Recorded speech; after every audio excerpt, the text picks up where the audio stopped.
Maria Santos's hands froze mid-pour as she watched the little girl's foot twitch.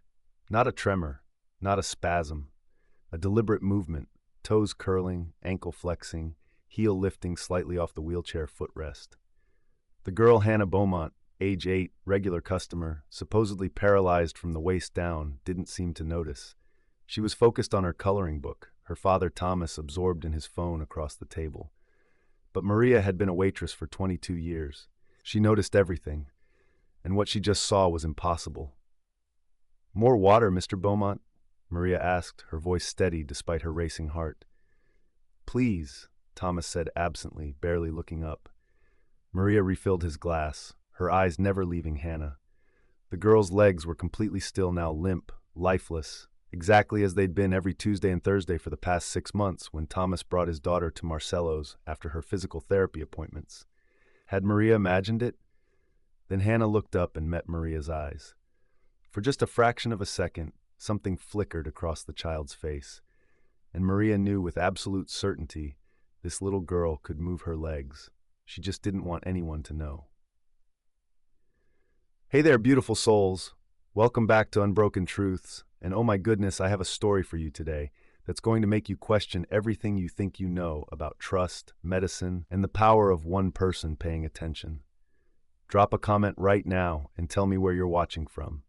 And please, if you haven't already, smash that subscribe button, because this story is going to expose a conspiracy so twisted, so evil, that you'll want to make sure you never miss another story like this. This isn't just entertainment. This is the truth that could save lives. This is the story of an 8-year-old girl trapped in a wheelchair she didn't need. A grieving father manipulated by the people he trusted most.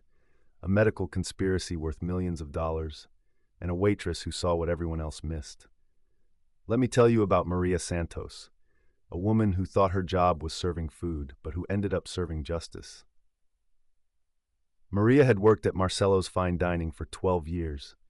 It was an upscale Italian restaurant 3 blocks from the West Side Medical Plaza, the kind of place where doctors celebrated successful surgeries over $200 bottles of wine, where pharmaceutical reps wined and dined physicians, where medical money flowed as freely as the champagne. She knew the regulars. Dr. Victor Leeds, the neurologist who always ordered the ossobuco. Dr. Patricia Crane, the physical therapist who came in twice a week with different doctors, always laughing too loud, always picking up the check. And Thomas Beaumont, tech entrepreneur, self-made millionaire, who'd been bringing his daughter Hannah every Tuesday and Thursday for the past 6 months. Maria remembered the first time they'd come in. Thomas had looked hollow, a man going through the motions of living while dying inside. Hannah had been quiet, pale, her small body dwarfed by the medical-grade wheelchair. "My daughter loves Italian food," Thomas had said, his voice rough with barely contained emotion. "Her mother, before she died, we used to come to places like this as a family." Maria had learned the story in pieces over the months. Thomas's wife Rachel had died in a car accident 3 years ago, the same accident that had supposedly left Hannah paralyzed from the waist down. The girl had been 5 years old, strapped in the back seat, when a drunk driver T-boned their SUV. Rachel died on impact. Hannah survived, but would never walk again. Or so the doctors said. Thomas had taken Hannah to the best specialists money could buy. Dr. Victor Leeds had diagnosed complete thoracic spinal cord injury with permanent paralysis. Dr. Patricia Crane had designed an intensive physical therapy regimen not to restore function, but to prevent muscle atrophy and maintain what mobility Hannah had in her upper body. For 3 years, Thomas had paid whatever it took. Surgeries, therapies, experimental treatments, custom wheelchairs, home modifications, round-the-clock nursing care. Nothing helped. Hannah remained paralyzed. Until Maria saw her foot move.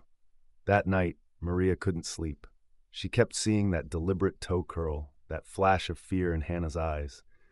At 2 a.m., she did something she had never done before. She Googled Hannah's doctors.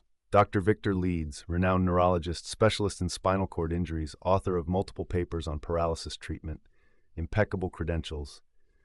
Dr. Patricia Crane, licensed physical therapist, 20 years experience, ran a clinic specifically for pediatric spinal injury patients. Stellar reviews, nothing suspicious, nothing wrong. But Maria had grown up in a neighborhood where people learned not to trust authority blindly, where you watched, listened, and trusted your instincts above everything else. And her instincts were screaming. The next Thursday, Maria volunteered to work a double shift, something she rarely did just to be there when Thomas and Hannah came in. They arrived at 6:15 p.m., same as always. Thomas helped transfer Hannah from the wheelchair to the booth, his movements practiced and gentle. Hannah smiled up at him, a sad, tired smile that broke Maria's heart. "The usual?" Maria asked. "Please," Thomas said, "and maybe some of that tiramisu for Hannah. She deserves something special today." "Rough therapy session?" Thomas's jaw tightened. "Dr. Crane says we're not seeing the progress she'd hoped for. She's recommending another surgery. More hardware in Hannah's spine to stabilize the damaged vertebrae." "Another surgery?" Maria kept her voice neutral. "How many has Hannah had?" "This would be number 7, Thomas said quietly. "But if there's even a chance—" "Daddy, I don't want another surgery," Hannah said, her voice small. "They hurt." "I know, baby, but Dr. Crane says this could help. We have to try." Maria excused herself to put in their order, but her mind was racing. 7 surgeries, 3 years of intensive therapy, hundreds of thousands of dollars, and a little girl who could move her foot. Something was very, very wrong. 2 weeks later, Maria was cleaning the women's restroom at the end of her shift when she heard the bathroom door open. Small footsteps, uneven, hesitant. Maria froze behind the stall door she'd been wiping down. Through the crack, she could see Hannah Beaumont standing at the sink, standing, not in her wheelchair, not being supported, just standing there, washing her hands, her legs bearing her full weight. Maria's hand flew to her mouth to stifle her gasp. Hannah finished washing up and turned toward the door. Her gait was slow, careful like someone who didn't walk often, but it was walking. Real, undeniable walking. The bathroom door opened. A woman's voice called out, "Hannah? Are you okay there?" Hannah's eyes went wide with panic. She dropped to the floor immediately, pulling herself along with her arms toward her wheelchair just outside the bathroom entrance. "I'm fine, Nurse Kelsey," Hannah called out, her voice shaky. "I'm coming." The nurse appeared in the doorway with the wheelchair. "Sweetheart, you can't get out of your chair without help. What if you fell?" "I'm sorry," Hannah whispered. "I forgot." Maria stayed hidden until they left, her heart pounding so hard she thought it might explode. Hannah Beaumont wasn't paralyzed. She never had been, but someone was making her pretend she was. Maria sat in her car in the parking lot for 20 minutes, hands shaking, mind reeling. This wasn't a medical misdiagnosis. This was deliberate, intentional, criminal. But who and why? She thought about Dr. Leeds and Dr. Crane, laughing over wine at their regular table, about the expensive medical equipment companies whose reps were always buying them dinner, about the pharmaceutical salespeople who left with smiles and promises of continued partnerships, about Thomas Beaumont writing check after check to save a daughter who didn't need saving. Maria pulled out her phone and did what her instincts had been telling her to do for weeks. She called the police. Detective Sarah Park arrived at Marcello's the next day in plain clothes, sitting at the bar, pretending to be another customer. Maria served her a cappuccino and slipped her a note. "Girl in wheelchair isn't paralyzed. Saw her walking. Doctors are lying." Detective Park read it, face impassive, then looked up at Maria with sharp, assessing eyes. "You're certain?" she whispered. "I saw her walk, and I saw her panic when someone almost caught her. Do you know why she's pretending?" "I think someone's making her," Maria said. "Someone's threatening her." Detective Park nodded slowly. "This is serious. Medical fraud, child abuse, possibly worse. I'll need you to make an official statement." "I'm undocumented," Maria said quietly. "I can't." "You're a witness to a crime against a child," Park interrupted firmly. "That makes you protected under whistleblower laws. I'll make sure of it." Maria felt tears prick her eyes. After 22 years of being invisible, someone was finally listening. "What do we do?" she asked. "You keep watching," Detective Park said. "I'll start investigating, and we'll save that little girl." But neither of them realized just how deep the conspiracy went, or how many people would try to silence them before this was over. Detective Sarah Park ran background checks on everyone connected to Hannah Beaumont's case, while Maria continued her observations at Marcello's. What they uncovered made everything worse. Dr. Victor Leeds, 30-year career, spotless record, board-certified neurologist with credentials from Johns Hopkins. On paper, he was beyond reproach. But Park dug deeper. In the past 5 years, Dr. Leeds had seen a 300% increase in permanent paralysis diagnoses among children from wealthy families. Every single one required long-term, expensive treatment. Every single one showed minimal improvement despite years of therapy. Dr. Patricia Crane's physical therapy clinic had grown from a small practice to a multi-million-dollar facility in just 7 years. She employed 18 therapists, occupied an entire floor of the medical plaza, and had a waiting list 6 months long, but only for patients with complex spinal injuries whose families could afford private pay rates of $500 per session.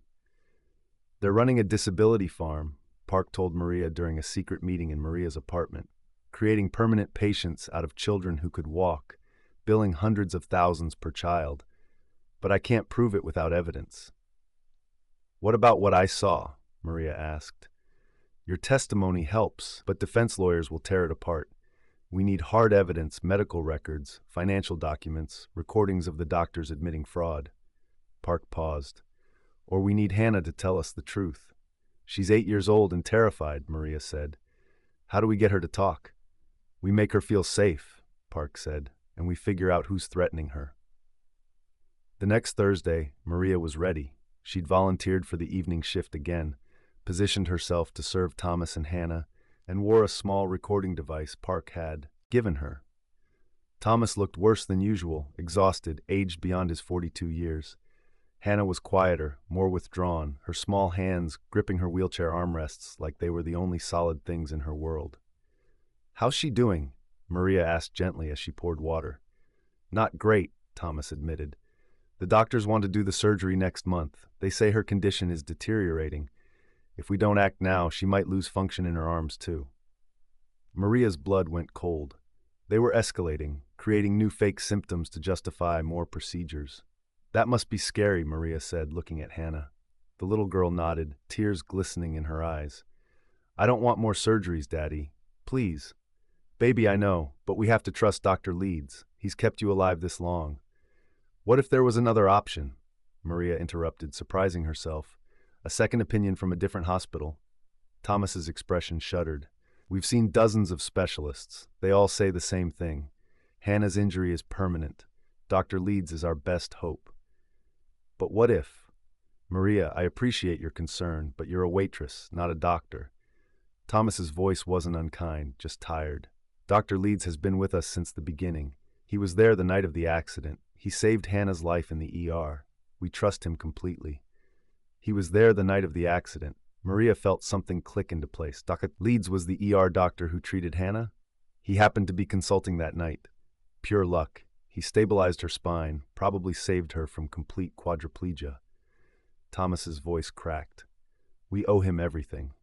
Maria excused herself, her mind racing. She found Detective Park's number and texted, "Dr. Leeds treated Hannah in the ER the night of the accident. Was he really there by chance?" The reply came 2 minutes later, "Checking accident reports now." While Thomas and Hannah ate dinner, Dr. Patricia Crane entered the restaurant. She walked straight to their table, all professional warmth and calculated concern. "Thomas, Hannah, I thought I might find you here." She slid into the booth beside Hannah. "I wanted to discuss the pre-surgical prep for next month." Maria, serving a nearby table, edged closer to hear. "Dr. Crane, Hannah's scared," Thomas said.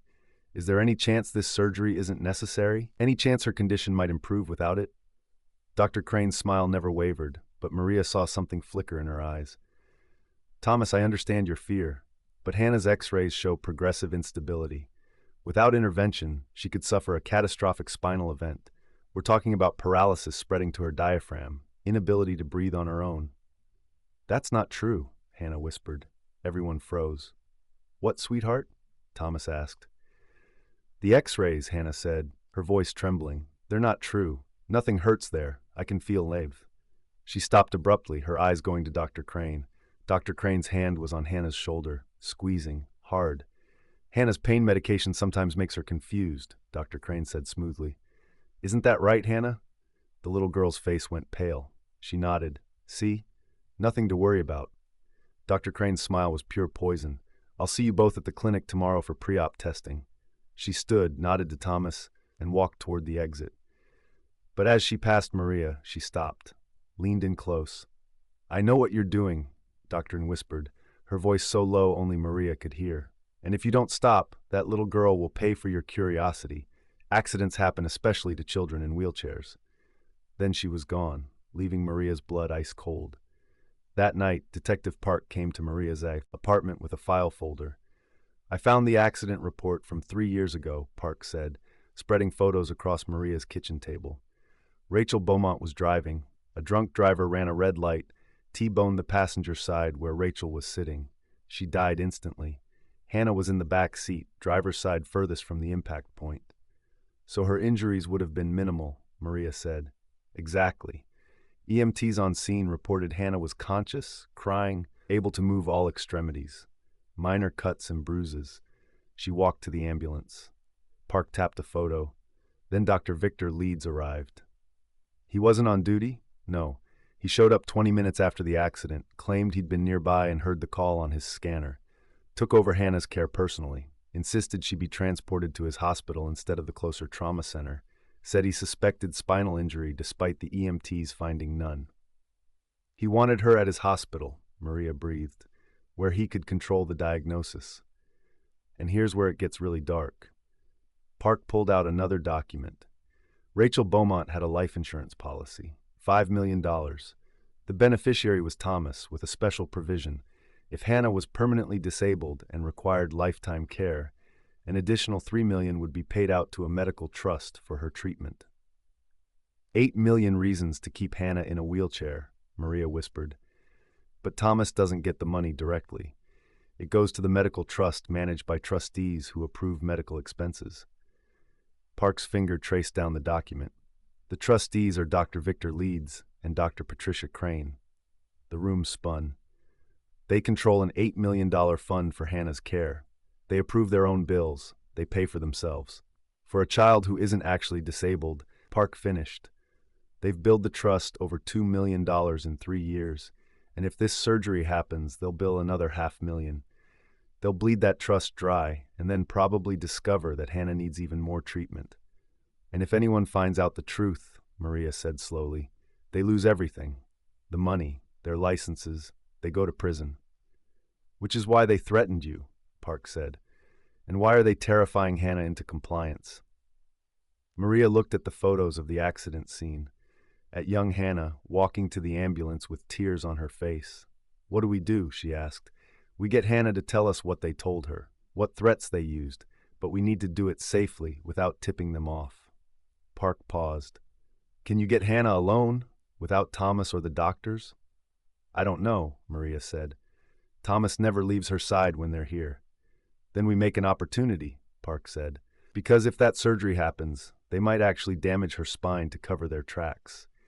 Make the paralysis real so no one can ever prove she could walk.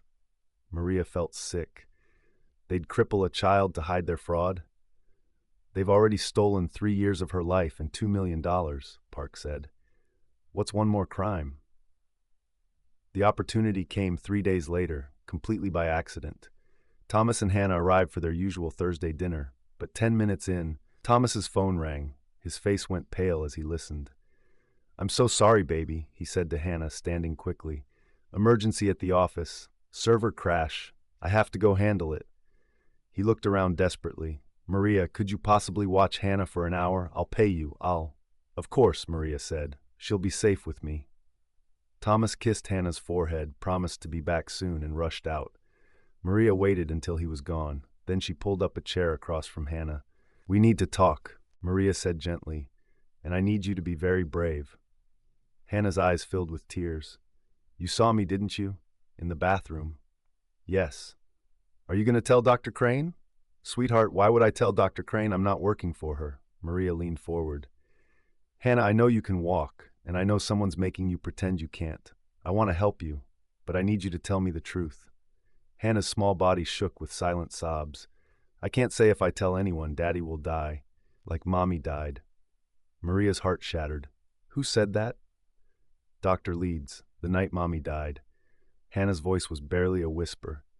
After the accident, I was okay. I was walking, but Dr. Leeds took me into a room alone and he said Mommy's death was my fault, that I distracted her while she was driving, that if I didn't do exactly what he said, he'd tell Daddy it was my fault and Daddy would hate me forever. Oh, baby, that's not true. He said if I ever walked again, if I ever told anyone I could walk, he'd make another accident happen. He'd make Daddy die too, and it would be my fault. Hannah was crying openly now. So I stopped walking. I pretended I couldn't, and every time I forget and move my legs, Dr. Crane hurts me. She pinches me or twists my arm and says, "Remember what happens to little girls who don't listen." Maria pulled Hannah into her arms, fury and grief warring in her chest.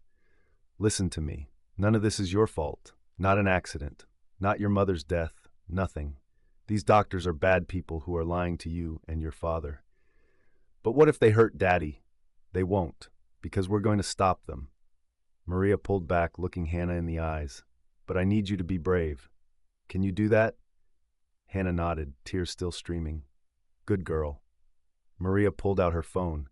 "I'm going to record you telling me everything, and then we're going to make sure Dr. Leeds and Dr. Crane never hurt anyone again." Hannah took a shaky breath. Then she started talking, and Maria recorded every word. Dr. Leeds blamed Hannah for her mother's death, threatened her for 3 years. Crane physically abused her into compliance. Maria had the recording. Hannah's tearful confession detailing 3 years of psychological torture, threats, and manipulation. It was enough to destroy Dr. Leeds and Dr. Crane. But before she could send it to Detective Park, Thomas returned. "Thank you so much for watching her," he said, looking relieved. "Everything okay?" "Everything's fine," Maria said, forcing a smile. Hannah sat silent in her wheelchair, eyes red from crying but face carefully neutral. As Thomas paid the check and prepared to leave, Dr. Victor Leeds walked into the restaurant. He saw them immediately walking straight over. "Thomas! Hannah!" His smile practiced perfection. "Glad I caught you. I wanted to discuss moving the surgery up next week instead of next month." "Next week?" Thomas looked shocked. "Why the rush?" "Hannah's latest scans show accelerated deterioration," Dr. Leeds said smoothly. "I don't want to wait. The sooner we stabilize her spine, the better." Maria watched Hannah go rigid with fear. "Can I see the scans?" Thomas asked. "Of course, they're at my office. Why don't you come by tomorrow?" "I want to see them now," Thomas said, something shifting in his voice. "I want to see exactly what's deteriorating." Dr. Leeds' smile tightened. "Thomas, you're not a medical professional. The images require expert interpretation." "Then interpret them for me, now." Thomas pulled out his phone. "You have them digitally, don't you? Show me." For the first time, Maria saw Dr. Leeds look uncertain. I'd need to access the hospital system. You're lying." Everyone froze. The words had come from Hannah. The 8-year-old was staring at Dr. Leeds with an expression that was equal parts terror and rage. "Sweetheart," Dr. Leeds began. "You're lying!" Hannah shouted, her small voice cracking. "There are no new scans. There's no deterioration. You just want to cut me open again because you like hurting me." The restaurant went silent. Every eye turned to their table. "Hannah, you're confused," Dr. Leeds said, his voice dropping to that dangerous quiet Maria recognized. "Your medication. I don't need medication. I'm not sick. I'm not paralyzed." Hannah grabbed the wheelchair armrests and pushed herself up. She stood, on shaking legs, tears streaming down her face. 8-year-old Hannah Beaumont stood in the middle of Marcelo's restaurant and took 3 steps toward her father. Thomas's face went from shock to confusion to dawning horror in seconds. "Hannah," he whispered, you can walk." "I've always been able to walk, Daddy," Hannah sobbed. "Dr. Leeds made me pretend. He said if I didn't, he'd make you die like Mommy. He said it was my fault Mommy died, and if I ever told you the truth, you'd hate me forever." And Thomas lunged at Dr. Leeds with a roar of pure rage. Maria barely caught his arm. "Mr. Beaumont, no, don't give him a reason to press charges." Dr. Leeds was already backing toward the exit, his professional mask completely shattered. "Thomas, I can explain this as a complex situation. Hannah has been experiencing psychogenic episodes." "You told my daughter she killed her mother?" Thomas's voice shook the walls. "You've kept her in a wheelchair for 3 years?" "Security," Dr. Leeds shouted toward the restaurant entrance. "This man is threatening me." "Nobody's calling security," Maria said, stepping between them. She pulled out her phone, turning it so Dr. Leeds could see. Because I have a recording of Hannah explaining everything you did to her. Every threat, every lie, every time Dr. Crane hurts her to keep her compliant. Dr. Leeds' face went white. And I already sent it to the police, Maria continued, though she only sent it to Detective Park minutes ago. They're probably on their way here right now. As if on cue, Detective Sarah Park walked through the restaurant entrance, badge visible, 2 uniformed officers behind her. Dr. Victor Leeds, Park said, her voice carrying authority. You're under arrest for child abuse, medical fraud, extortion, and conspiracy to commit insurance fraud. Dr. Leeds ran. He bolted for the kitchen, shoving through the swinging doors. Officers followed immediately. Maria heard shouting, crashing, then silence. They brought him back in handcuffs 2 minutes later. You have no proof, Dr. Leeds snarled as they cuffed him. That recording is inadmissible. Her father didn't consent. I consent now. Now, Thomas said, his voice deadly. I consent to every investigation, every audit, every criminal charge, and I'm coming after your medical license, your assets, and your freedom. We also have a warrant for your financial records, Detective Park said, and Dr. Patricia Crane's, the insurance company fraud division, has been very interested in your billing patterns. Where is Dr. Crane? Maria asked suddenly. Park's expression darkened. That's the problem. She ran. Security footage shows her leaving her clinic an hour ago with several boxes of files. We have an APB out, but Thomas's phone rang. He answered automatically. Hello? His face was drained of color. He put it on speaker. Dr. Patricia Crane's voice filled the restaurant. Hello, Thomas. I assume you've arrested Victor by now. Unfortunate, but expected. Where are you? Thomas demanded. Somewhere safe. Now here's what's going to happen. You're going to drop all charges against Dr. Leeds, myself. You're going to tell the police this was all a misunderstanding, and you're going to transfer $2 million to an offshore account I'll provide. Why the hell would I do that? Thomas snarled. Because I have documents that prove Hannah's mother Rachel wasn't killed by a drunk driver, Dr. Crane said. She was killed by you. The world stopped. What? Thomas whispered. The toxicology report from Rachel's autopsy, the one that showed she had lethal levels of sedatives in her system, sedatives that weren't prescribed to her, sedatives that were prescribed to you for anxiety 6 months earlier.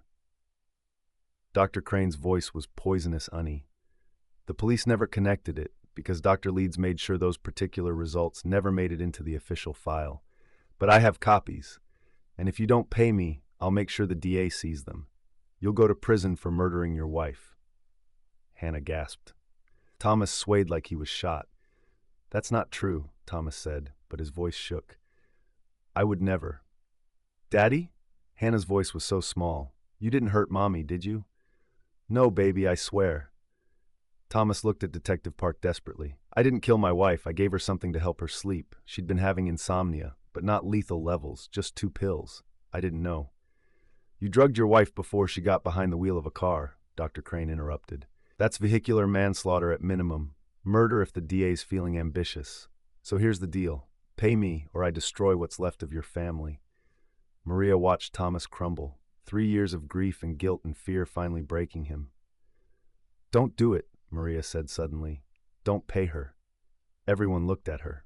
She's bluffing, Maria said, though her heart was hammered. If she really had evidence that could send you to prison, she'd have used it already. She'd have blackmailed you years ago for the insurance money. This is desperation. Or it's leverage, Dr. Crane said through the phone. You have 1 hour, Thomas. $2 million or I go to the press. Your choice. The line went dead. Thomas sank into a chair, his face buried in his hands.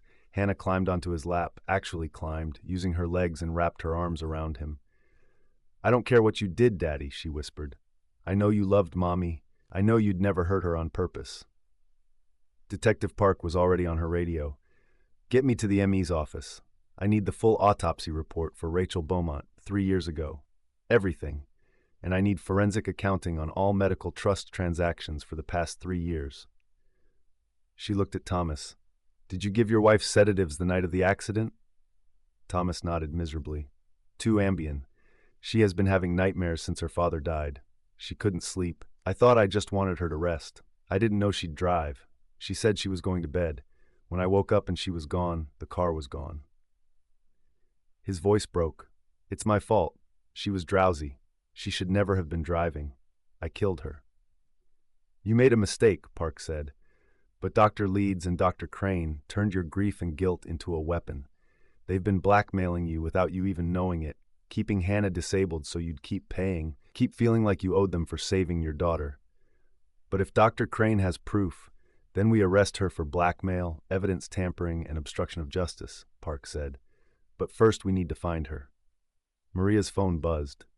A text from an unknown number. She opened it. A photo. Dr. Crane standing in front of a private jet at a small airport smiling at the camera.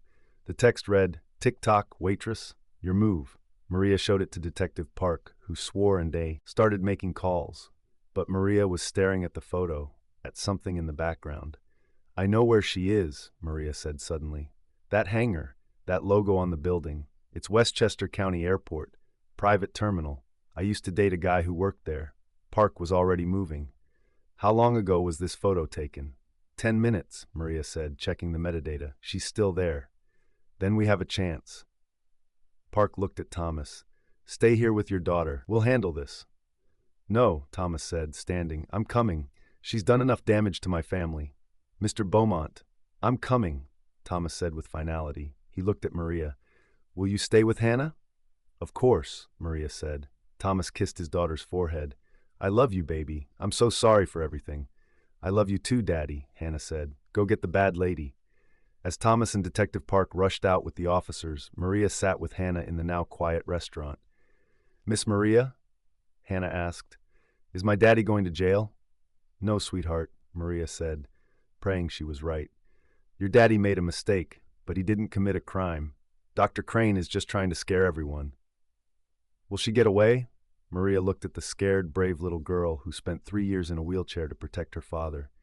"Not if I can help it," Maria said. Detective Park's car screamed through traffic toward Westchester County Airport, lights flashing, Thomas in the passenger seat gripping the door handle. "She's got a 15-minute head start," Park said, weaving between vehicles.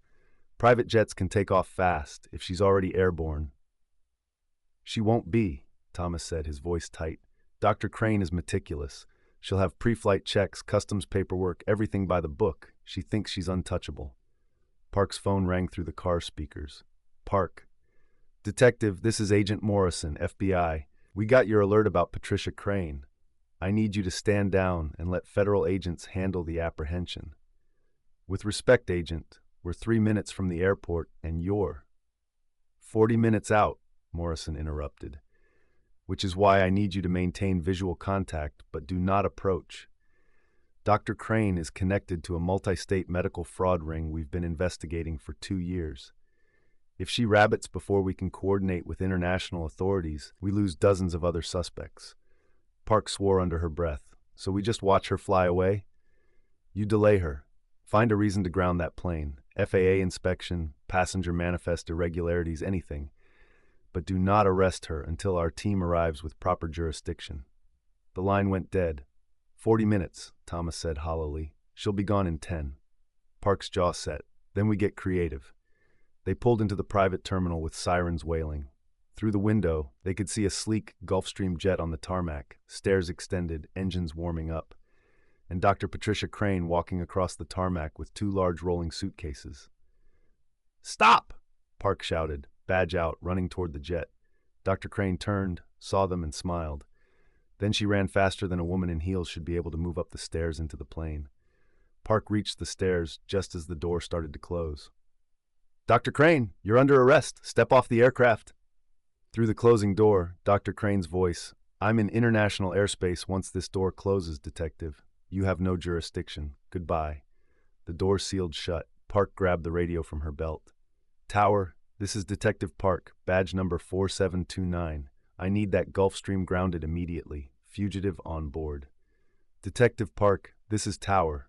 We have no authority to stop a private flight without federal clearance." Thomas pushed past Park and ran to the front of the jet, positioning himself directly in front of the nose wheel. "Mr. Beaumont, get out of the way!" the tower operator shouted through the radio. "Not until she comes out," Thomas shouted at the cockpit. "Run me over or shut down those engines." Through the cockpit window, the pilot's face appeared young, confused, looking between Thomas and someone behind him in the cabin. Park ran to join Thomas. "Sir, this is insane." "She stole 3 years of my daughter's life," Thomas said, his voice shaking with rage. "She psychologically tortured an 8-year-old child. She's not flying away to some villa in a country without extradition. Not while I'm breathing." The jet engines revved louder. The pilot's voice came through Park's radio. "Sir, please move. I don't want to hurt you, but I have orders to take off." "Orders from who?" Park demanded. "The woman who's fleeing felony charges?" Silence. Then the cabin door opened again. Dr. Crane appeared at the top of the stairs, her professional mask firmly in place. "Thomas, detective, this is becoming tiresome. I'm leaving. You can't stop me." "FBI is en route," Park said. "You're not leaving U.S. airspace. By the time they arrive, I'll be over international waters." Dr. Crane descended one step. "But I'm a reasonable woman. Thomas, transfer 1 million, half my original demand, and I'll destroy the toxicology report. You'll never have to explain to Hannah how you killed her mother." "I didn't kill her," Thomas roared. "I made a mistake. I gave her medicine to help her sleep. I didn't know she'd drive." "Tell that to the jury," Dr. Crane said coldly. "Tell that to Hannah when she's visiting you in prison. Tell that to—" A new voice cut through the standoff. "Tell that to me." Everyone turned. Maria Santos stood at the edge of the tarmac, Hannah beside her in her wheelchair, but sitting up straight, feet planted on the footrests, very clearly capable of getting up and walking if she chose to. "Miss Santos, you shouldn't be here," Park started. "Hannah wanted to come," Maria said firmly. "She has something to say to Dr. Crane." Hannah's small voice carried across the tarmac with surprising strength. "You're a liar, Dr. Crane." Dr. Crane's expression flickered. "Hannah, sweetheart, this doesn't concern you." "You said my daddy killed my mommy," Hannah continued, her voice getting stronger. "You said if I told anyone I could walk, you'd make sure Daddy went to jail. But I remember that night. I remember everything." Dr. Crane's face went pale. "Mommy wasn't sleepy from Daddy's medicine," Hannah said.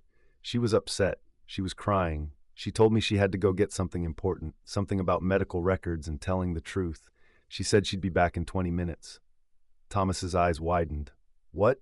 "I was in the back seat when she was driving," Hannah continued, tears streaming down her face. "She was wide awake, Daddy. She was angry. She kept saying they think they can get away with this, and I have proof now. She wasn't drowsy. She was alert. The drunk driver hit us, and Mommy died, but it wasn't because of Daddy's medicine. It was an accident." Detective Park was already on her phone. "I need the full accident investigation file for Rachel Beaumont. Everything, including witness statements about her behavior before the crash." Dr. Crane's professional composure was cracking. "The child is traumatized. Her memories aren't reliable. But the toxicology report you're hiding is?" Park challenged. "Show us this proof you claim to have." "I don't have to show you anything," Dr. Crane said. "I have a plane waiting." "You're not going anywhere," a new voice said. 3 black SUVs pulled onto the tarmac. Federal agents poured out, FBI vests visible. Agent Morrison approached, showing his badge.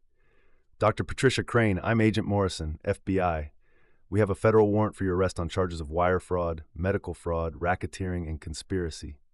Dr. Crane's face went from confident to trapped in seconds. "I want my lawyer."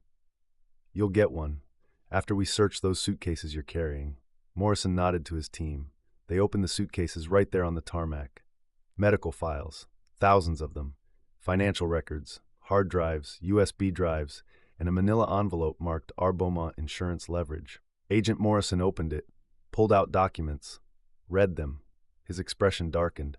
"Detective Park, Mr. Beaumont, you need to see this." He showed them the toxicology report, Rachel Beaumont's blood work from the night of the accident. "The sedative levels are within therapeutic range," Morrison said. "Not even close to dangerous, but someone altered this report and added a notation claiming the levels were potentially impairing. That notation isn't in the original hospital file."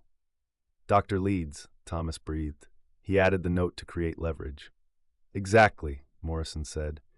"Rachel Beaumont wasn't impaired. The accident was caused by a drunk driver running a red light. Your wife was a victim, Mr. Beaumont. Not your fault, not even partially." Thomas's knees buckled. Maria caught him as he sobbed 3 years of guilt and grief finally breaking free. And there's more, Morrison continued, pulling out another file. Rachel Beaumont was investigating Dr. Leeds and Dr. Crane. She discovered they were billing Hannah's medical trust for procedures that never happened. She had gathered evidence and was on her way to meet with an FBI agent the night she died. What? Thomas looked up, face wet with tears. Your wife was building a case against them, Morrison said gently. She figured out they were planning to keep Hannah in that wheelchair long-term to drain the trust fund. That's why she was upset. Why did she drive out that night despite your concerns? She was trying to save Hannah, Thomas whispered, and they've been using her death to control you ever since, Morrison said. Threatening to make you think you killed her, when the truth was, she died trying to expose them. Dr. Crane made a break for it, running across the tarmac toward the terminal.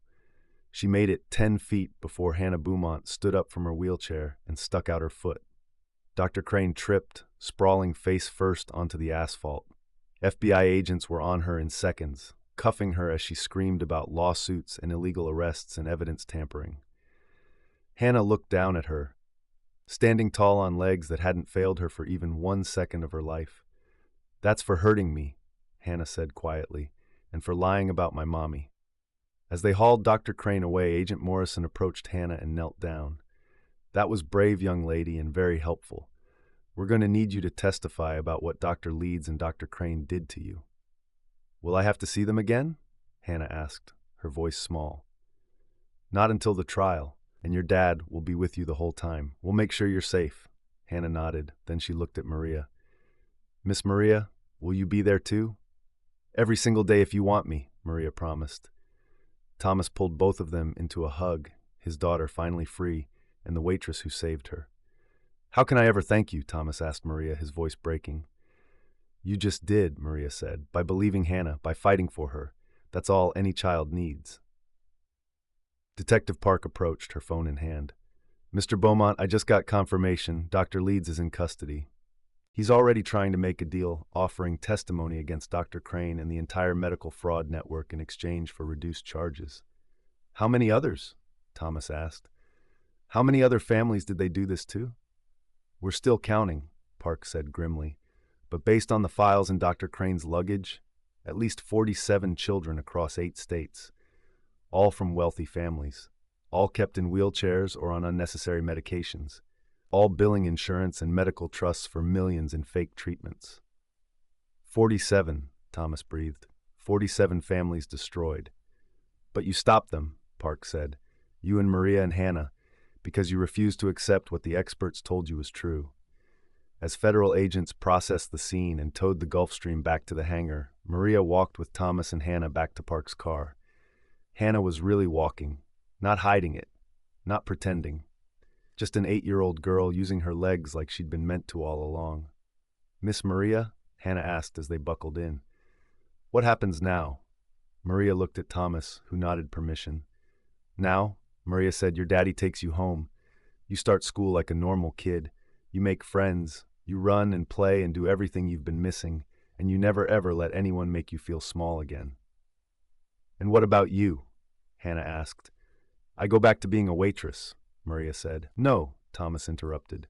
No, you don't. Maria, I want to hire you, properly, as Hannah's, I don't even know what to call it, advocate, guardian, family.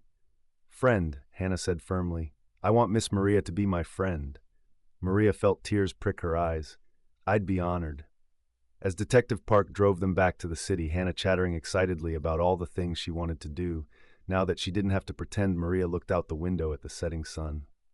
She came to America 22 years ago, looking for a better life. Today she gave one to a little girl who desperately needed it. And she learned that sometimes the most powerful thing you can do is simply pay attention and refuse to look away. 3 days after Dr. Crane's arrest, Maria sat in FBI headquarters with Thomas, Hannah, and Detective Park, staring at a wall covered in photographs. 47 children, 47 families, 8 states. Agent Morrison pointed to a map with red pins marking each location. This wasn't just medical fraud. It was a coordinated criminal enterprise operating for 12 years. He pulled up a financial chart on the screen. Dr. Leeds and Dr. Crane were regional directors for what we're calling the Chronic Care Network. There are 6 other regional teams across the country, all following the same pattern. How does it work? Thomas asked, his arm protectively around Hannah. They target wealthy families experiencing trauma, Morrison explained. Car accidents, sports injuries, severe illnesses, moments when parents are vulnerable, desperate, willing to trust medical authority without question. Then they fabricate or exaggerate disabilities that require long-term, expensive care. He clicked on another slide showing a network diagram. At the top is Medicare Solutions, the insurance conglomerate. They own the hospitals, the therapy clinics, the medical equipment suppliers, and the pharmaceutical distribution networks. Every dollar spent on these fake treatments flows back to them multiple times. They profit on every level, Park said, disgusted. Exactly. And they specifically target families with large insurance policies or medical trusts like yours, Mr. Beaumont. Rachel's death triggered an $8 million trust that Leeds and Crane controlled. They've billed over $3 million so far. Thomas's hands clenched into fists, and Rachel figured this out. Morrison nodded grimly. Your wife was brilliant. She has been noticing irregularities in Hannah's medical records. Tests that showed one thing but were reported as showing another. Procedures that were billed but never actually performed. She started documenting everything. He pulled up an evidence photo of Rachel Beaumont's laptop, recovered from the FBI's old case files. She collected 6 months of evidence, medical records, billing statements, testimony from other families. She was planning to give it all to the FBI the night she died. But Dr. Leeds knew, Maria said quietly. We think so, Morrison confirmed. We found emails between Leeds and Crane from 3 years ago. One sent the afternoon before Rachel's death. The Beaumont situation is critical. She has documentation that could expose everything, implementing containment protocol. The room went silent. Wait, Thomas said, his voice deadly quiet. Are you saying they knew Rachel was investigating them? That they knew she was a threat? Morrison's expression was grave. Mr. Beaumont, I need to ask you something, and I need complete honesty. The night of the accident, did Rachel seem unusual in any way? More tired than normal? Disoriented? I told you I gave her Ambien to help her sleep because she's been having nightmares. We know that, but before you gave her the medication, was she already acting strange? Thomas thought back, his face scrunched in concentration. She had wine with dinner, 2 glasses, which was unusual for her. She said Dr. Leeds had recommended it to help with anxiety. He was texting her that week, checking in after she'd asked some questions about Hannah's treatment plan. Morrison and Park exchanged looks. Dr. Leeds recommended she drink wine the same night you gave her sleep medication, Park said slowly. Did he know you'd been giving her Ambien? He prescribed it, Thomas said. He knew I had it because he wrote the prescription for my anxiety after Rachel's father died. The pieces clicked together with horrible clarity. He set it up, Maria breathed. He knew Thomas would give Rachel the Ambien. He told Rachel to drink wine. Alcohol and sleep medication create dangerous drowsiness and impaired judgment, Morrison finished. Even therapeutic doses. We think Dr. Leeds was trying to create a situation where Rachel would be too impaired to drive safely. But she drove anyway, Thomas said, his voice hollow. Because she was determined to get the evidence to the FBI. She thought she was fine and thought she could make it. And she probably could have, Morrison said. The accident was caused by a drunk driver, not her impairment. But Dr. Leeds couldn't have known that a drunk driver would run that red light at that exact moment. He was just creating conditions where an accident was more likely. Hannah started crying. Thomas pulled her close. Are you saying Dr. Leeds tried to kill my wife? Thomas asked. I'm saying he created a situation where harm was more likely, possibly hoping she'd crash or deciding to make it look like an accidental overdose if she didn't, Morrison said carefully. Whether that rises to attempted murder or criminally negligent homicide is for prosecutors to determine. But yes, we believe your wife's death wasn't random bad luck. It was orchestrated.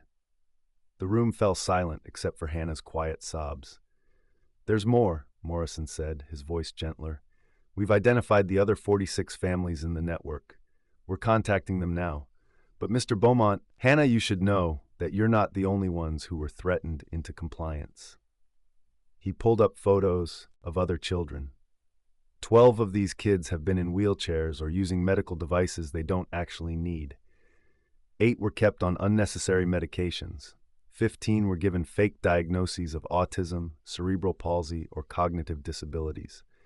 All of them were told, or their parents were told, that speaking out would have severe consequences. What kind of consequences? Thomas asked.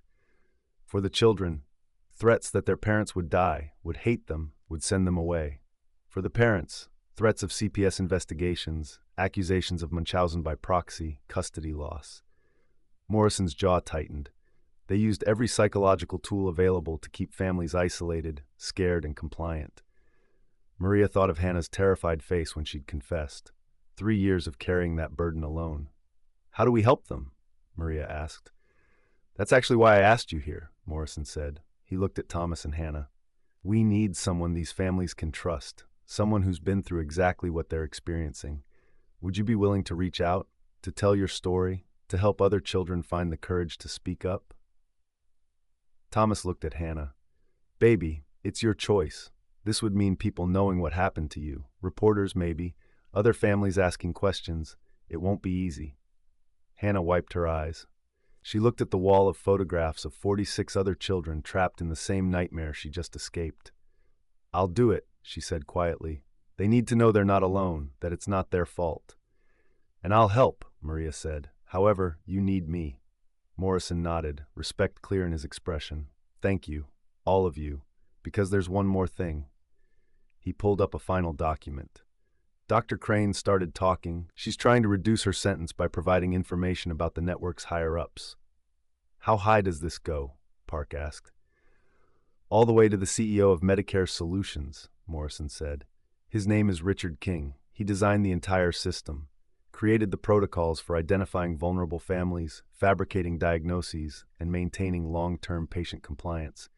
He's made over $40 million in the past decade. King, Thomas said. I know that name. He's been on CNBC talking about healthcare reform. He's positioning himself as a champion of patient rights, while systematically abusing patients for profit, Morrison said. And he's not alone. We've identified 11 other executives at various healthcare companies involved in the scheme. Insurance adjusters who fast-tracked fraudulent claims, hospital administrators who looked the other way, medical board officials who buried complaints. Maria felt sick. How many people knew about this? Dozens, maybe hundreds, all getting paid to stay quiet. Morrison closed the file. But now that Dr. Leeds and Dr. Crane have been arrested and are cooperating, the whole house of cards is collapsing. We're expecting mass arrests within the week. Good, Thomas said fiercely. I want every single person who enabled this to face justice. You'll get your wish, Morrison said. But I need to warn you, this is going to be a media circus. The story is already leaking. By tomorrow, reporters will be camped outside your house. You'll be asked to do interviews, testify publicly, become the face of this scandal. He looked at Hannah. And sweetheart, people are going to want to hear your story. Some of them will be kind, some of them won't. Are you ready for that? Hannah looked scared, but she straightened her shoulders so much like her mother, Thomas realized with a pang. If it helps other kids, Hannah said, I'm ready. That night, Thomas, Hannah, and Maria sat in the Beaumont living room watching the news. The story had broken 3 hours ago. FBI exposes nationwide medical fraud network targeting children. Hannah's face wasn't shown. She was a minor, but Thomas's photo was everywhere. The millionaire father, deceived by doctors' angle, was irresistible to media outlets. Mr. Beaumont, do you feel responsible for not discovering the fraud sooner? One reporter asked in a clip from outside their house earlier. Thomas had handled it with grace. I trusted medical professionals because that's what parents do. Dr. Leeds and Dr. Crane weaponized that trust. The only people responsible are the criminals who abused their positions. Now, sitting on the couch with Hannah curled against his side and Maria in the armchair, Thomas looked exhausted but peaceful. Thank you, he said to Maria, for everything, for seeing what I couldn't, for believing in Hannah, his voice cracked, for giving me my daughter back. You never lost her, Maria said gently. She was always there. She just needed someone to help her find her voice. Hannah sat up. Miss Maria, can I ask you something? Anything. Why did you help us? You didn't know us. You could have gotten in trouble. But you helped anyway. Why? Maria thought about her own journey. 22 years as an invisible waitress. 22 years of watching people and being overlooked. 22 years of thinking she didn't matter. Because I know what it's like to be invisible, Maria said. To have people look right through you like you don't exist. And I saw that same look in your eyes like you were disappearing a little more each day. I couldn't let that happen. You saved my life, Hannah said simply. You saved your own life, Maria corrected, by being brave enough to tell the truth. I just paid attention. Thomas's phone rang. He answered, listened, and his expression shifted from tired to shocked. That was Agent Morrison, he said when he hung up. They just arrested Richard King at his home in Connecticut, found him destroying documents in his fireplace. They recovered enough evidence to charge him and 15 other executives. How long will they go to prison? Hannah asked. A very long time, Thomas said. Morrison said Dr. Leeds is facing 45 years. Dr. Crane could get life, and King is looking at racketeering charges that carry a 25-year minimum. Hannah nodded, satisfied. Good. They hurt a lot of kids. They should be punished. Maria's phone buzzed, a text from Detective Park. One of the other families just called. Their daughter hasn't spoken in 3 years. Doctors claim selective mutism. Today she talked. Said she was faking because Dr. Leeds threatened her family. Your case is creating a domino effect. Thank you. Maria showed Thomas and Hannah the text. It's starting, Thomas said. The other children are finding their voices. Because Hannah found hers first, Maria said, smiling at the little girl. Over the next hour, more texts came in. More families reaching out. More children admitting they'd been faking disabilities. More parents are discovering they have been systematically manipulated and robbed. The network was falling apart. And at the center of it all was one waitress who refused to look away, one father who fought for his daughter, and one 8-year-old girl who was brave enough to stand up, literally. The media circus exploded overnight. By morning, 40 news vans surrounded Thomas Beaumont's house. Helicopters circled overhead. Reporters shouted questions every time anyone approached the door. Mr. Beaumont, how does it feel knowing your wife was murdered? Hannah, can you walk for the cameras? Maria Santos, are you in the country legally? That last question made Maria's blood run cold. She was inside with Thomas and Hannah when her phone rang. Unknown number. Miss Santos, this is Gerald Hayward, attorney for Medicare Solutions. I'm calling to inform you that we're filing a defamation lawsuit against you for $50 million. You've damaged our company's reputation with false accusations. Everything I said was true, Maria interrupted. Prove it in court. We're also filing a report with ICE regarding your immigration status. Undocumented workers making false claims against upstanding corporations will face consequences. The line went dead. Maria's hands shook. Thomas saw her face and took the phone. What happened? They're coming after me, Maria whispered. Lawsuit. Deportation. They're trying to destroy me before I can testify. Before Thomas could respond, Detective Park burst through the door, her face grim. We have a problem. Dr. Leeds escaped from county jail 2 hours ago. Hannah gasped. Thomas pulled her close. How? Thomas demanded.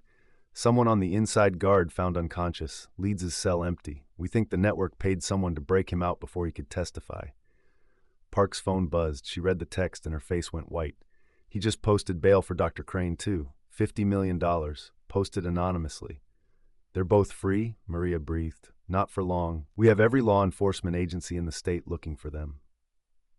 But Park didn't sound confident. Thomas's phone rang. He looked at the screen and his face drained of color. It's from Rachel's old number, the one that was disconnected 3 years ago. He answered on speaker Dr. Victor Leeds' voice, cold and precise. Hello, Thomas. I assume you're celebrating your victory, but I want you to understand that you've destroyed my life, my career, my reputation, everything I built. You destroyed yourself, Thomas said, his voice shaking with rage. You tortured my daughter. You killed my wife. I saved your daughter, Leeds screamed. That night in the ER, Hannah had a spinal hematoma. She would have been paralyzed for real if I hadn't operated immediately. I saved her life. And this is how you repay me? By keeping her in a wheelchair for 3 years? By threatening her? By stealing millions? I earned that money. Do you know how much it costs to maintain a medical practice? To pay malpractice insurance? I was owed compensation for saving your daughter. Leeds' breathing was ragged. But now you've taken everything, so I'm taking everything from you. If you touch my daughter, I don't need to touch her, Leeds said quietly. I just need to take away the person who gave her the courage to speak. Goodbye, Thomas. The line went dead. Maria's phone rang immediately. Dr. Patricia Crane's voice, sweet as poison. Hello, Waitress. You should have stayed invisible. Now you're about to disappear permanently. The call ended. They're coming for Maria, Park said, already on her radio. I'm getting you protective custody. Now. No, Maria said. I won't hide. Maria, these people have killed before. Then arrest them, Maria said. You have resources, agents, helicopters. Find them. But even as she said it, Maria knew the truth. Leeds and Crane had planned their escape carefully. They had money, connections, and nothing left to lose. And they blamed Maria for destroying their empire. Thomas's security alarm blared. Someone was trying to break through the back door. Go! Park shouted, weapon drawn, pushing them toward the front entrance. My car, now! They ran Thomas carrying Hannah, Maria right behind them. Behind her, Maria heard shouting, gunshots, Park yelling into her radio. They burst through the front door into chaos. Reporters scattered, screaming. A black van screeched to a stop in front of them. The door slid open. Dr. Patricia Crane sat inside, smiling, a gun pointed directly at Maria.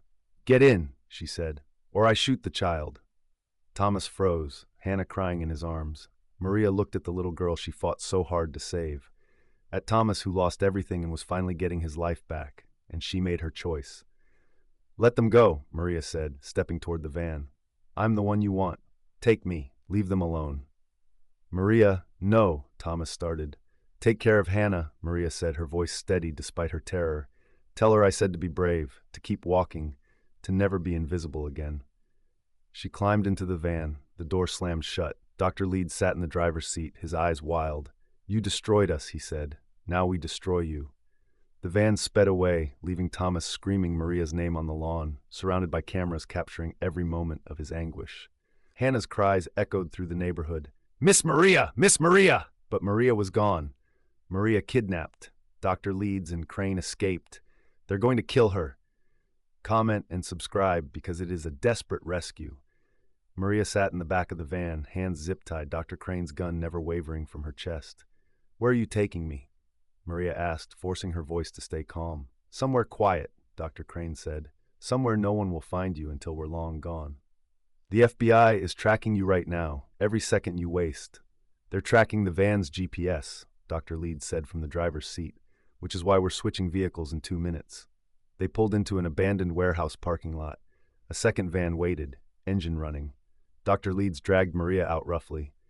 Any last words for the cameras that aren't here? Just one, Maria said. I'm not afraid of you. Dr. Crane laughed. You should be. Then her phone rang. She answered, listened, and her face transformed from smug to shocked. What do you mean they're all talking? She screamed into the phone. Every single one? She listened more, her face going from red to white. How many families? 43. Dr. Leeds grabbed the phone. This is Dr. Leeds. Report. He listened, his expression crumbling. I see. Yes, I understand. He hung up and looked at Dr. Crane. It's over, he said hollowly. While we were running, every single family in the network contacted the FBI. Every child has admitted they were forced to fake disabilities. Parents are pressing charges. The entire operation has collapsed. Because of her, Dr. Crane pointed the gun at Maria with shaking hands. Because this waitress couldn't mind her own business. Then we make sure she never talks again, Dr. Leeds said, pulling out his own weapon. Maria closed her eyes, thinking of Hannah's smile, Thomas's gratitude, the 43 other children who were finally free. I made a difference, she thought. That's enough. FBI, drop your weapons.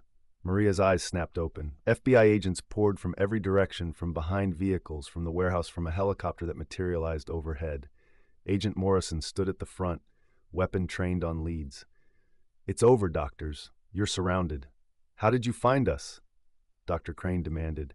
You kidnapped a federal witness, Morrison said. Did you really think we wouldn't track her? He nodded toward Maria. She's been wearing a GPS tracker since yesterday. We've known your location every second. Then this was all a trap, Dr. Leeds breathed. You kidnapped her of your own free will, Morrison corrected. Maria was under protection. You came after her anyway. That's kidnapping, assault with a deadly weapon, and attempted murder on top of everything else. Maria understood suddenly. Morrison had used her as bait, had known Leeds and Crane would come after her. You put me in danger, she started. We had 50 agents following you from the moment you left the house, Morrison said. You were never in real danger. But now we have them on camera kidnapping a witness. No lawyer in the world can argue their way out of that. Dr. Crane and Dr. Leeds were surrounded, weapons slowly lowering, faces showing the dawning realization that they've lost everything. Drop them. Now, Morrison commanded. The guns clattered to the pavement. As agents swarmed to cuff them, Dr. Crane looked at Maria with pure hatred. You took everything from us. No, Maria said quietly. You did that to yourselves when you decided hurting children was acceptable if it made you rich. They were dragged away, screaming about lawyers and illegal searches and entrapment. Agent Morrison cut Maria's zip ties. You okay? You used me as bait, Maria said, rubbing her wrists. With your consent. You agreed yesterday to wear the tracker. We told you they might come after you. Maria remembered signing something in his office, her mind still spinning from everything. I forgot. You're brave, Morrison said. Not many people would volunteer to draw out killers. I didn't want Hannah to lose anyone else, Maria said simply. A police car pulled up. Thomas jumped out before it even stopped, Hannah right behind him walking, running across the parking lot. Maria! Hannah threw herself into Maria's arms. I'm okay, Maria said, holding her tight. I'm okay. Thomas reached them, tears streaming down his face. I thought when they took you, I thought. I'm fine, Maria assured him. FBI had it under control. Under control, Thomas looked at Morrison. You let them kidnap her? To catch them in the act, with video evidence that ensures they never see freedom again. Morrison gestured to the cameras mounted on agent vests. Every moment is documented. Their threats, their weapons, their intent. They're done, Mr. Beaumont. Completely done. Thomas pulled Maria into a fierce hug. Don't ever scare me like that again. I'll try, Maria said, her voice muffled against his shoulder. Hannah tugged Maria's hand. Miss Maria, they said on the news that all the other kids are talking now, because I was brave first. Is that true? That's true, Maria confirmed. 43 families, all free because you had courage. We did it together, Hannah said. You, me, and Daddy. We saved everyone. Maria smiled through her tears. Yes, we did. 6 months later, the federal courthouse was packed for the sentencing hearing. Dr. Victor Leeds and Dr. Patricia Crane sat at separate defense tables, no longer allies. Each had tried to blame the other. Neither succeeded. Maria sat in the front row between Thomas and Hannah. Behind them, 43 families. 43 children who have been freed from fake disabilities. The prosecutor stood. Your Honor, the defendants orchestrated a 12-year criminal conspiracy that defrauded insurance companies of over $200 million and destroyed the childhoods of 47 children across 8 states. They threatened children as young as 5 years old. They psychologically tortured families. And the evidence shows Dr. Leeds intentionally created conditions that led to Rachel Beaumont's death. The judge reviewed documents, his expression severe. Dr. Victor Leeds, please stand. Leeds stood, his expensive suit unable to hide how much he aged in 6 months. You violated the most sacred trust in medicine, the trust between doctor and patient. You weaponized your authority to exploit grieving families. You threatened children and stole childhoods for profit. The judge's voice hardened. I sentence you to 45 years in federal prison without possibility of parole. Leeds collapsed back into his chair. Dr. Patricia Crane, please stand. Crane stood, defiant to the end. Your crimes are equally heinous. The physical and psychological abuse you inflicted on children under your care is unconscionable. The judge paused. I sentence you to 50 years in federal prison without possibility of parole. Crane's defiance crumbled. She started sobbing as marshals led her away. But the courtroom wasn't finished. We have victim impact statements, the judge said. The court recognizes Hannah Beaumont. Hannah stood, small but steady. She wrote her statement carefully, practiced with Maria for weeks. My name is Hannah, she said, her voice clear. Dr. Leeds and Dr. Crane stole 3 years of my life. They made me afraid of walking, afraid of talking, afraid of being myself. They told me it was my fault my mom died. They made me believe I was broken. She paused, looking at them. But I'm not broken. I never was. And because Miss Maria paid attention and my daddy believed me, I got my life back. I got to go to school, make friends, play soccer, be normal. Her voice strengthened. I hope you think about all the kids you hurt every single day you're in prison, and I hope you know we're all doing great without you. The courtroom erupted in applause. As they led the doctors away for the last time, Dr. Leeds looked back at Maria. You were just a waitress, he said, bewildered and nobody. I was somebody to Hannah, Maria said. That made me somebody who mattered. Outside the courthouse, reporters swarmed, but this time Thomas was ready with a statement. Today marks the end of a nightmare for 47 families, but it also marks a beginning. He gestured to Maria. This is Maria Santos. Because of her courage, my daughter is free. 46 other children are free, and a criminal network has been destroyed. He pulled out a document. I'm announcing the Rachel Beaumont Foundation for Medical Advocacy. We'll provide free second opinions, medical record reviews, and support for families who suspect fraud or abuse. Maria will serve as executive director. Maria's eyes widened. Thomas, You're exactly what these families need, Thomas interrupted. Someone who sees what others miss. Someone who refuses to look away. Hannah tugged Maria's hand. Say yes, Miss Maria, please. Maria looked at the crowd of families, parents, and children whose lives had been shattered and were now healing, who needed someone to help them navigate the system, someone to believe them. Yes, Maria said. I'll do it. The reporters shouted more questions, but Thomas guided them away. That evening, back at Thomas's house, which had become a second home for Maria, they celebrated quietly. Hannah ran through the backyard, playing with a soccer ball free, normal, and happy. I still can't believe you made me executive director, Maria said, watching Hannah play. You've coordinated 47 family support networks in 6 months, Thomas said, testified in 3 trials, helped identify 2 more fraud cases. You're a natural advocate. I'm a waitress who got lucky, Maria protested. You're a hero who paid attention, Thomas corrected. And that foundation, it'll reach thousands of families because of you. Maria felt tears prick her eyes. 22 years she'd been invisible. Now she was running a foundation, making a difference, mattering. Thank you, she whispered, for seeing me. Thank you for seeing us, Thomas replied. Hannah ran over, breathless and grinning. Miss Maria, Daddy, watch this. She did a series of cartwheels across the lawn. 3 years ago, she was trapped in a wheelchair she didn't need. Now she was flying. Beautiful, Maria called out.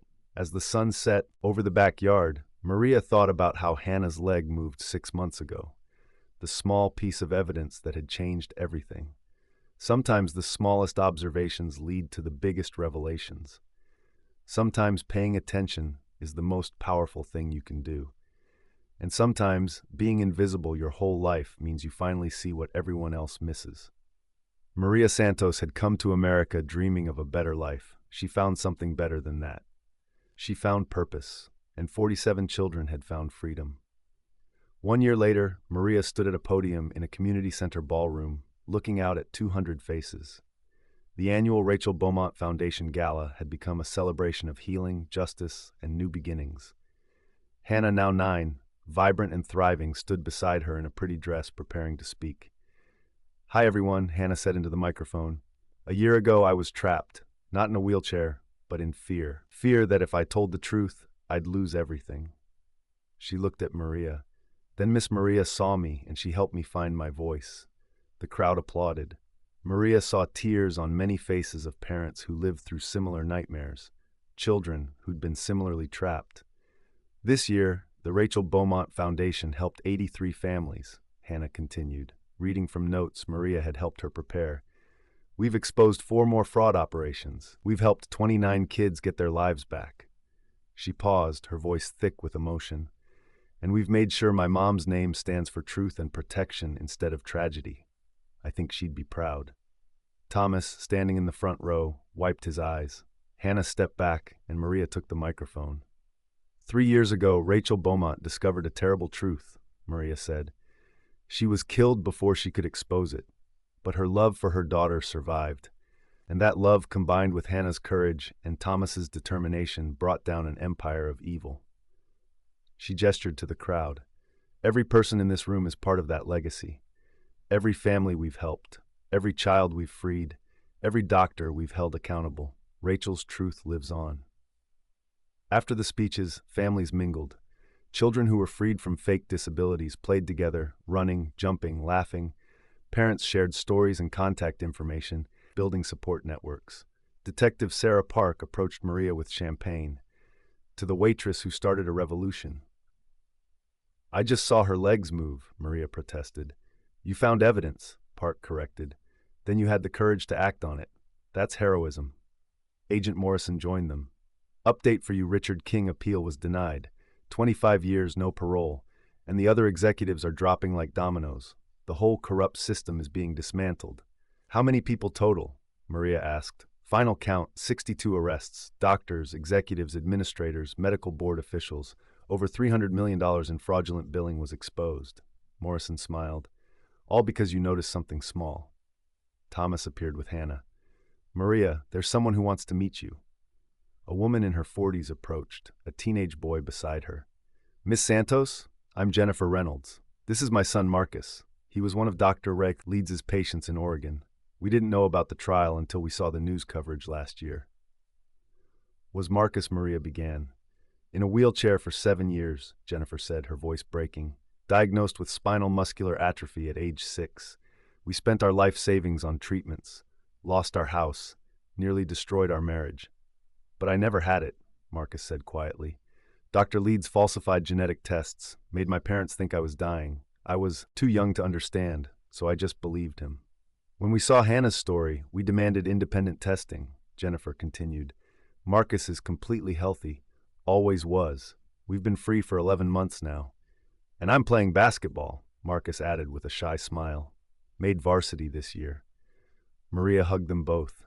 "I'm so glad you found the truth." "We wouldn't have without you," Jennifer said. "Thank you for having the courage to see what others missed." As the evening continued, Maria found herself surrounded by families. Some she helped directly, others who were inspired by Hannah's story to seek second opinions and discover their own truths. Near midnight, after most guests had left, Maria stood on the balcony looking at the stars. Thomas found her there. "Hiding from your adoring public?" "Just thinking," Maria said. "A year ago, I was a waitress worried about immigration status and rent. Now I'm running a foundation, speaking at conferences, helping families. It's surreal." "You earned it," Thomas said. "Every bit of recognition, every success." "I just paid attention," Maria said. "That's all heroism is sometimes," Thomas replied. "Paying attention when everyone else looks away." Hannah joined them on the balcony, still full of energy despite the late hour. "Miss Maria, can I ask you something?" "Always, Hannah." "Do you think my mom would have liked you?" Maria felt her throat tighten. "I hope so." "I think she would have loved you," Hannah said, "because you finished what she started. You saved me, and you saved all those other kids too." "Your mom saved you," Maria said gently. "She gave her life trying to protect you. I just helped people see the truth she died discovering." "Then you saved her truth," Hannah said. "That's the same thing." Maria pulled Hannah into a hug, this brave girl who endured so much and emerged stronger. Thomas's phone buzzed. He checked it and smiled. "Maria, you need to see this." It was a news alert. Congress passes Rachel Beaumont Act, new federal protections for medical fraud whistleblowers. "They named legislation after Rachel," Thomas said, his voice thick. "Protections for people like you, medical advocates, whistleblowers. Nobody else should face deportation or lawsuits for exposing fraud." Maria read the article, tears streaming down her face. Rachel Beaumont's name would live forever in law, protecting others, encouraging truth. "She won," Maria whispered. "We all won," Thomas said. "Rachel exposed the crime. You exposed the criminals. Hannah gave other children courage, and together we changed the system." Hannah yawned hugely. "Can we go home now? I have soccer practice early." They laughed at such a normal, wonderful concern. Soccer practice, not doctor appointments, not fake therapies, just normal childhood activities. As they drove home through the quiet streets, Maria thought about her journey. From invisible waitress to foundation director, from afraid to fearless, from nobody to somebody who mattered. But the truth was simpler than that. She has always been somebody. She always mattered. She just needed someone to notice. And by noticing Hannah when no one else did, Maria had learned the most important truth of all. The smallest acts of courage can change the world. All you have to do is pay attention and refuse to look away. From noticing her legs move to saving 83 families. From an invisible waitress to hero who changed federal law. From one brave little girl to a movement that dismantled corruption. If this story moved you, smash that like button. Subscribe to Unbroken Truths for more stories proving one person can change everything. Share with someone who needs to hear that their voice matters. Comment below. Have you ever noticed something small that revealed something huge? Your observation could save a life. Remember, you are not invisible. You are not powerless. You are exactly what the world needs, someone who pays attention and refuses to stay silent. Thank you for being part of this journey. Keep watching, keep believing, keep being unbroken.